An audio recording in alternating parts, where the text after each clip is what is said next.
अब हम अगले विषय पे आए तो एक और कहावत आ गई सामने। एडवर्ड बर्नेस, ये अमेरिका के प्रोपेगेंडा हेड थे। प्रोपेगेंडा यानी प्रचार के हेड थे। इन्होंने कहा, अपने एक किताब, इनने प्रोपेगेंडा नाम की किताब लिखी थी जो प्रसिद्ध हुई थी बहुत। We are governed, our minds are moulded, our tastes formed, our ideas suggested largely by men we have never heard of. हम लोगों पर ऐसे लोग अपना अधिकार जमाते हैं जिनके बारे में हमने ना ही कभी सुना है, ना ही कभी उनको देखा है। यही लोग हमें बताते हैं कि हमें क्या खाना है। यही लोग हमें बताते हैं कि हमें क्या कपड़े पहनने हैं। यही लोग हमें बताते हैं कि कैसे हमें बात करनी है, क्या हमें सोचना है और क्या हमारे विचारधारा होनी चाहिए। टीवी और ये लोग जो हमें बताते हैं हम उसको सच और ज़िंदगी मान लेते हैं, पर ऐसा नहीं है असल में।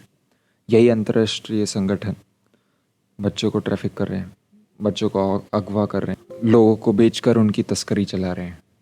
ये जो प्रिंस है, ये एंड्रू की, ये जो रॉयल फैमिली लगती है, हमें बताया जाता है एकदम रॉयल फैमिली, रॉयल परिवार जो बताए जाते हैं, ये उतने रॉयल नहीं है। ये लोग ट्रैफिकर्स के साथ मिले हुए हैं।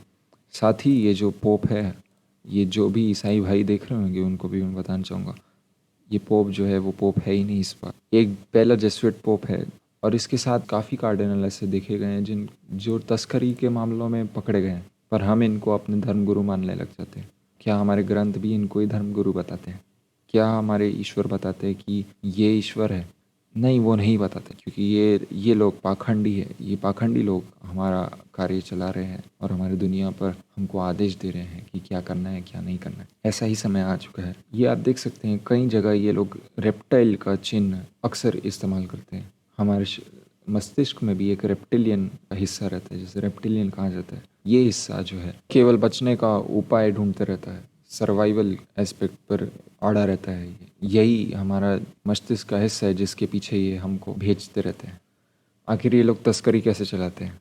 ये जेफरी एप्स्टीन जो पकड़ा गया था, उसका एक आइलैंड था, ये आप देख सकते हैं। ये आइलैंड का वो घर था जिसमें ये बच्चों को लाता था, और इसके घर के अंडरग्राउंड में टनल्स थे। ऐसा देखा गया, जाकर देखा गया अच्छे से प्रमाण के साथ। ये टनल्स में ऐसे कमरे थे जहाँ पर ये सेलिब्रिटीज़, प्रेसिडेंट, राजनीतिक लोग और बड़े से बड़े लोग जो आपको टीवी पे दिखाई देते हैं, वो लोग इस आइलैंड पर आए थे। और क्या किया था आप खुद ही सोच लीजिए। ये बिल गेट्स जो आज ये महामारी के सामने हमारा सबसे बड़ा चेहरा है, जो हमारे कंप्यूटर के अंदर बस चुका है माइक्रोसॉफ्ट में, ये भी इस आइलैंड पर काफ़ी बार गए हैं, जिसका प्रमाण यहाँ लिखित रूप में मिला गया। इसके अलावा मैंने बताया था कि संकेत और प्रतीक ये विश्व पे राज करते हैं। यही संकेत और प्रतीक को ये लोग भी इस्तेमाल करते हैं अपने तस्करी का धंधा खुफिया रखने के लिए। ये लोग कुछ ऐसे चिन्ह इस्तेमाल करते हैं जो सिर्फ इनके ही पहचान के लोगों को समझेगी, पर अब ये सामने आ चुके हैं। एफबीआई ने खुद ये बताया। एफबीआई का ये डॉक्यूमेंट आप देख सकते हैं। एफबीआई जो अमरीकी खुफिया विभाग है, एफबीआई अमेरिका का इंटेलिजेंस एजेंसी है, उसने बताया कि जो पीडोफाइल्स, बच्चों की तस्करी करने वाले लोग, ऐसे चिन्ह का उपयोग करते हैं। काफ़ी कंपनीज़ और काफ़ी कॉरपोरेशंस के आप चिन्ह देखोगे वो ऐसे ही है। ये जो आपका पोप है, जो नकली पोप है, वो भी यही यही चिन्हों के कपड़े पहनता है। कोई इससे पूछे कि ये चिन्ह क्यों उपयोग कर रहे हैं, जब एफबीआई ने इसको बताया।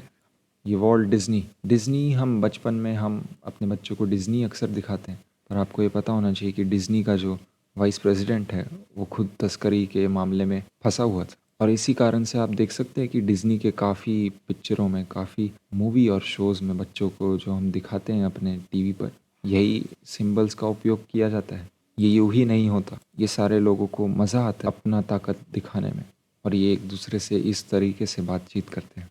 एक बहुत अच्छी डॉक्यूमेंट्री है, आप देख सकते हैं। पिज़्ज़ा गेट करके ये स्कैंडल हुआ था, जिसमें विकी लीक्स, जूलियन असान जो है, विकी लीक्स एक हैकर का संगठन है। इन लोगों ने हिलरी क्लिंटन, ये जो अमेरिका की पूर्व राजमंत्री थी, उनके और काफ़ी लोगों के ईमेल वार्तालाप को लीक कर दिया गया, जिससे सामने आया एक बहुत बड़ा, जैसे कह सकते हैं, कांड। ये लोग नाम की जगह, लड़का और लड़की की जगह ऐसे शब्दों का उपयोग कर रहे थे, जैसे पिज़्ज़ा, हॉट डॉग, चीज़, पास्ता, आइसक्रीम, वॉलनट। ये आप देख सकते हैं। इन शब्दों का मतलब इनके ईमेल्स में ये था, और ये लोग वाइट हाउस के अंदर तक बच्चों की तस्करी चला रहे थे। ये ईमेल से हमें सामने आया। पर ये चीज़ जैसे ही आई, कोरोना आया और ये सारी चीज़ें भी छुप गई। ये एक असली न्यूज़ वाली एक पत्रकार है जो एबीसी, अमेरिका की बहुत बड़ी न्यूज़ एजेंसी है, उसके तरफ से ये देख सुनिए क्या कहती है। I've had the story for 3 years. I've had this interview with Virginia Roberts. We would not put it on the air. First of all, I was told, who's Jeffrey Epstein? No one knows who that is. This is a stupid story. Then the palace found out that we had her whole allegations about Prince Andrew and threatened us a million different ways. We were so afraid we wouldn't be able to interview Kate and Will that also quashed the story. And then Alan Dershowitz was also implicated in it because of the planes. She told me everything. She had pictures. She had everything. She was in hiding for 12 years. We convinced her to come out. We convinced her to talk to us. It was unbelievable what we had. Clinton. We had everything. I tried for 3 years to get it on, to no avail, and now it's all coming out, and it's like these new revelations, and I freaking had all of it. I'm so pissed right now. Like every day, I get more and more pissed because I'm just like, oh my god, it was what we had was unreal. Other women backing it up. Hey, yep. Brad Edwards, the attorney, 3 years ago, saying there will come a day when we will realize Jeffrey Epstein was the most prolific pedophile this country has ever known. And I had it all 3 years ago. ये कह रही है कि 3 साल पहले ही इन्होंने ये Britain की शाही परिवार और जेफरी एप्स्टीन की सारी कहानी न्यूज़ वालों को बता दी थी, पूरे सबूत और पूरे कायदे के साथ, पर किसी ने इनको ध्यान नहीं दिया। ये स्टोरी को छुपाया गया और रोका गया आने के लिए। बाद में जब ये कहानी सामने आई तो कोरोना आ गया और ये कहानी पर किसी ने ध्यान ही नहीं दी। तो आप देख रहे हैं कि कैसे मीडिया के अंदर तक ये लोग घुसे हुए हैं, मीडिया के अंदर तक इन लोगों का कंट्रोल है। ये सारे लोग जो तस्करी चला रहे हैं ये मीडिया को भी ओन करते हैं। हमारे डिज़नी, हमारे NBC, हमारे रिपब्लिक टीवी हो गया, या हमारा टाइम्स ऑफ इंडिया हो गया, या हमारा NDTV हो गया, सब कंपनियों को यही लोग ओन करते हैं। यही लोग सब कंपनी चलाते हैं और हम लोग सोचते हैं कि एक न्यूज़ चैनल पर अलग न्यूज़ आएगी, एक न्यूज़ चैनल पर अलग न्यूज़ आएगी। नहीं, सब news left right, leftist rightist, ये सब आपको, हम लोगों को बहकाने के लिए होती है। हम सोचते रहते हैं कि कोई सब अपने मन से कह रहे हैं, पर हम लोगों को खेला जा रहा है, हम लोगों से खेला जा रहा है। ये लोग अपना एजेंडा जो है बढ़ाते ही जा रहे हैं और हम लोग यही छोटी छोटी बातों के झगड़ों में लगे हुए हैं।